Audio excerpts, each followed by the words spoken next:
ನಿಮ್ಮ ಸಂಘದ ಚಟುವಟಿಕೆಗಳಿಗೆ ಹಣವನ್ನು ಸಂಗ್ರಹ ಮಾಡ್ತಾ ಇದ್ದೀರಿ ಅಂತ ಹೇಳಿದ್ರೆ ಅದು ಉತ್ತರದಾಯಿತ್ವ ಆಗಿರಬೇಕಾಗುತ್ತೆ. ಅದಕ್ಕೊಂದು ಅಕೌಂಟಬಿಲಿಟಿ ಬೇಕಾಗುತ್ತೆ. ಜಾತ್ಯತೀತ ಸಂವಿಧಾನವನ್ನು ನಂಬಲ್ಲ, ಬದಲಾಗಿ ಅವರು ಹಿಂದುತ್ವದ ಒಂದು ಆಧಾರದ ಸಂವಿಧಾನ ಇರಬೇಕು, ಮನುಸ್ಮೃತಿಯೇ ನಮಗೆ ದಾರಿದೀಪ ಅಂತೇಳಿ ಅವರು ಭಾವಿಸಿದ್ದಾರೆ.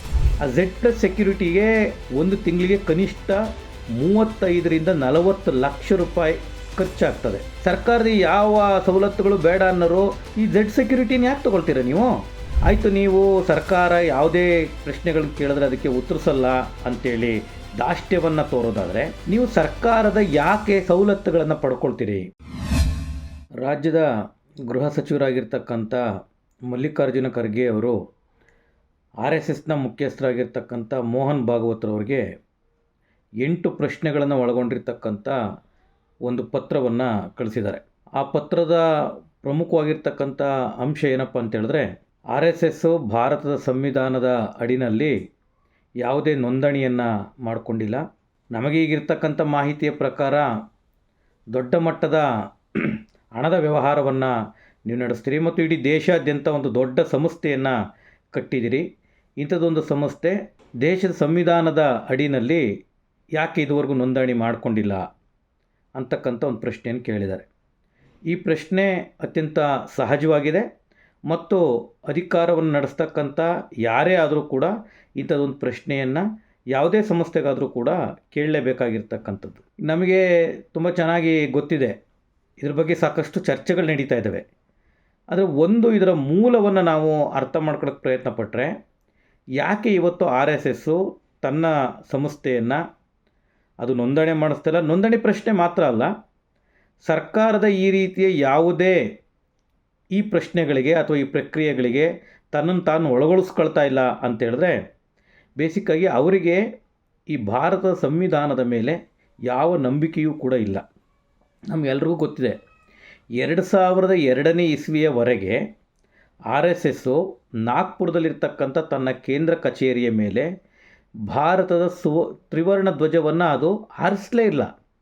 1947ನೇ ಇಸ್ವಿಯಲ್ಲಿ ಭಾರತಕ್ಕೆ ಸ್ವಾತಂತ್ರ್ಯ ಬಂದ ಮೇಲೆ ಬಹುತೇಕ ಈ ದೇಶದ ಮೇಲೆ ನಂಬಿಕೆ ಇಟ್ಕೊಂಡಿರ್ತಕ್ಕಂಥ, ದೇಶ ಪ್ರೇಮದ ಬಗ್ಗೆ ಮಾತಾಡ್ತಕ್ಕಂಥ, ಈ ದೇಶದ ಸಂವಿಧಾನಕ್ಕೆ ಬೆಲೆ ಕೊಡ್ತಕ್ಕಂಥ, ಗೌರವ ಕೊಡ್ತಕ್ಕಂಥ ಪ್ರತಿಯೊಬ್ಬರೂ ಕೂಡ ಯಾವಾಗ ಇಲ್ಲ ಅಂತೇಳಿದ್ರು ಕನಿಷ್ಠ ಆಗಸ್ಟ್ 15ನೇ ತಾರೀಕಾದರೂ ಕೂಡ ತಮ್ಮ ಕಚೇರಿಗಳ ಮೇಲೆ ತ್ರಿವರ್ಣ ಧ್ವಜವನ್ನು ಹಾರಿಸೋದ್ರ ಮೂಲಕ ತಮ್ಮ ದೇಶಭಕ್ತಿಯನ್ನು ಮೆರೆದಿರ್ತಕ್ಕಂಥದ್ದನ್ನು ನಾವು ನೋಡ್ತೇವೆ.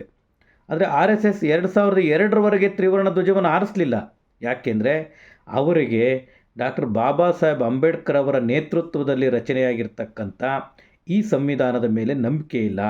ಅವರು 100% ಶುದ್ಧ ಶ್ರೀಗಂಧ ಎಣ್ಣೆಯಿಂದ ತಯಾರಾಗಿದೆ. ಅಸಲಿ ಉತ್ತಮಿಕೆಯನ್ನು ಹೊಂದಿದೆ. ಮೈಸೂರು ಸ್ಯಾಂಡಲ್ ಸೋಪ್, ನನ್ನ ರಾಯಲ್ ಬ್ಯೂಟಿ ರಿಚುವಲ್. ಜಾತ್ಯತೀತ ಸಂವಿಧಾನವನ್ನು ನಂಬಲ್ಲ, ಬದಲಾಗಿ ಅವರು ಹಿಂದುತ್ವದ ಒಂದು ಆಧಾರದ ಸಂವಿಧಾನ ಇರಬೇಕು, ಮನುಸ್ಮೃತಿಯೇ ನಮಗೆ ದಾರಿದೀಪ ಅಂತೇಳಿ ಅವರು ಭಾವಿಸಿದ್ದಾರೆ. ಆ ಹಿನ್ನೆಲೆಯಲ್ಲಿ ಈ ರೀತಿಯ ಪ್ರಶ್ನೆಗಳು, ಚರ್ಚೆಗಳು ಇವತ್ತು ಬರ್ತಾ ಇದ್ದಾವೆ. ಇನ್ನೊಂದು ಸಣ್ಣ ಪ್ರಶ್ನೆಯನ್ನು ಮೋಹನ್ ಭಾಗವತ್ ಅವರಿಗೆ ಮತ್ತು RSSನವರಿಗೆ ನಾನು ಕೇಳೋಕ್ಕೆ ಬಯಸೋದೇನಂತ ಹೇಳಿದ್ರೆ, ಆಯಿತು, ನೀವು ಸರ್ಕಾರ ಯಾವುದೇ ಪ್ರಶ್ನೆಗಳನ್ನ ಕೇಳಿದ್ರೆ ಅದಕ್ಕೆ ಉತ್ತರಿಸಲ್ಲ ಅಂಥೇಳಿ ದಾಷ್ಟ್ಯವನ್ನು ತೋರೋದಾದರೆ ನೀವು ಸರ್ಕಾರದ ಯಾಕೆ ಸವಲತ್ತುಗಳನ್ನು ಪಡ್ಕೊಳ್ತೀರಿ? ಅವ್ರು ಹೇಳ್ತಾರೆ, ನಾವು ಸರ್ಕಾರದಿಂದ ಯಾವ ಹಣಕಾಸಿನ ನೆರವನ್ನು ತಗೊಳ್ಳಲ್ಲ, ಸವಲತ್ತುಗಳನ್ನು ಪಡಿತಾ ಇಲ್ಲ ಅಂತ. RSSನ ಮುಖ್ಯಸ್ಥರಾಗಿರ್ತಕ್ಕಂಥ ಮೋಹನ್ ಭಾಗವತ್ರವರಿಗೆ ಇವತ್ತು ಸರ್ಕಾರ Z+ ಸೆಕ್ಯೂರಿಟಿಯನ್ನು ನೀಡ್ತಾ ಇದೆ. ಆ Z+ ಸೆಕ್ಯೂರಿಟಿಗೆ ಹಲವು ಜನ ವಿಶ್ಲೇಷಕರ ಪ್ರಕಾರ ಒಂದು ತಿಂಗಳಿಗೆ ಕನಿಷ್ಠ 35-40 ಲಕ್ಷ ರೂಪಾಯಿ ಖರ್ಚಾಗ್ತದೆ. ಇಷ್ಟು ದೊಡ್ಡ ಪ್ರಮಾಣದ ಹಣವನ್ನು ಸರ್ಕಾರ ಭರಿಸುತ್ತೆ ಅಂತೇಳಿದ್ರೆ ಸರ್ಕಾರದ ಯಾವ ಹಣದಿಂದ ಭರಿಸುತ್ತೆ? ಜನಸಾಮಾನ್ಯರು, ನಾನು, ನೀವು ಪ್ರತಿಯೊಬ್ಬರೂ ಕೂಡ ಕಟ್ಟುವ ತೆರಿಗೆಯ ಹಣದಿಂದ, ಟ್ಯಾಕ್ಸ್ನ ದುಡ್ಡಿಂದ ಇವತ್ತು ಇಂತಹ VIP-ಗಳಿಗೆ, ಅವ್ರನ್ನ ಯಾರನ್ನ VIP-ಗಳು ಅಂತ ಇವತ್ತು ಸರ್ಕಾರ ಡಿಕ್ಲೇರ್ ಮಾಡಿದೆ, ಅವರುಗಳಿಗೆ ಒಂದು ಭದ್ರತೆಯನ್ನು ಕೊಡ್ತಾ ಇದೆ. ಹಾಗಾದರೆ ಸರ್ಕಾರದ ಯಾವ ಸವಲತ್ತುಗಳು ಬೇಡ ಅನ್ನೋರು ಈ Z ಸೆಕ್ಯೂರಿಟಿನ ಯಾಕೆ ತೊಗೊಳ್ತೀರ ನೀವು? ನಿಮ್ಮ ಸುತ್ತ ಇರತಕ್ಕಂಥ ಸ್ವಯಂ ಸೇವಕರನ್ನೇ ಇಟ್ಕೊಂಡು ನೀವು ರಕ್ಷಣೆಯನ್ನು ಪಡಿಬೋದಲ್ಲ. ಮತ್ತು ಇಡೀ ದೇಶಾದ್ಯಂತ ನೀವು ಪಥಸಂಚಲನವನ್ನು ಮಾಡುವಾಗ ಪೊಲೀಸ್ ಡಿಪಾರ್ಟ್ಮೆಂಟ್ಗಳಿಗೆ ಅರ್ಜಿಗಳನ್ನ ಹಾಕಿ ನಾವು ಪಥಸಂಚಲನ ಮಾಡ್ತೀವಿ, ನಮಗೆ ಸೂಕ್ತ ಭದ್ರತೆಯನ್ನು ಒದಗಿಸ್ಕೊಡಿ ಅಂತೇಳಿ ಯಾಕೆ ಕೇಳಬೇಕು? ಸಾವಿರಾರು ಜನ ಪೊಲೀಸ್ನವರನ್ನು ನಿಯೋಜನೆ ಮಾಡುತ್ತಲ್ಲ, ಅದಕ್ಕಾಗ್ತಕ್ಕಂಥ ಖರ್ಚನ್ನು ಯಾರು ಭರಿಸ್ಬೇಕು? ಈ ರೀತಿ ಎಲ್ಲ ಪ್ರಶ್ನೆಗಳಿದ್ದಾವೆ. ಹಾಗಾಗಿ ನೀವು ಭಾರತದ ಸಂವಿಧಾನದ ಆಧಾರದ ಮೇಲೆ ಬದುಕ್ತಾ ಇದ್ದೀರಿ ಅಂತಾದರೆ, ಇಲ್ಲಿ ನಿಮ್ಮ ಚಟುವಟಿಕೆಗಳನ್ನು ನಡೆಸ್ತಾ ಇದ್ದೀರಿ ಅಂತ ಹೇಳಿದ್ರೆ, ಆ ಚಟುವಟಿಕೆಗಳಿಗೆ ಹಣವನ್ನು ನೀವು ವ್ಯಯ ಮಾಡ್ತಾ ಇದ್ದೀರಿ ಅಂತ ಹೇಳಿದ್ರೆ, ನಿಮ್ಮ ಸಂಘದ ಚಟುವಟಿಕೆಗಳಿಗೆ ಹಣವನ್ನು ಸಂಗ್ರಹ ಮಾಡ್ತಾ ಇದ್ದೀರಿ ಅಂತ ಹೇಳಿದ್ರೆ, ಅದು ಉತ್ತರದಾಯಿತ್ವ ಆಗಿರಬೇಕಾಗುತ್ತೆ. ಅದಕ್ಕೊಂದು ಅಕೌಂಟಬಿಲಿಟಿ ಬೇಕಾಗುತ್ತೆ. ಆ ಅಕೌಂಟಬಿಲಿಟಿಯನ್ನು ಜನ ಕೇಳ್ತಕ್ಕಂಥದ್ದು ಮತ್ತು ಸರ್ಕಾರ ಕೇಳ್ತಕ್ಕಂಥದ್ದು ಸಹಜ. ಹಾಗಾಗಿ ನೀವು ನಿಜವಾಗ್ಲೂ ದೇಶಭಕ್ತರಾಗಿದ್ದರೆ ಈ ದೇಶದ ಜನತೆ ಮುಂದೆ ಅದನ್ನು ಓಪನಾಗಿ ಇಡಿ, ರಿಜಿಸ್ಟ್ರೇಷನ್ ಮಾಡಿಸ್ಕೊಳ್ಳಿ.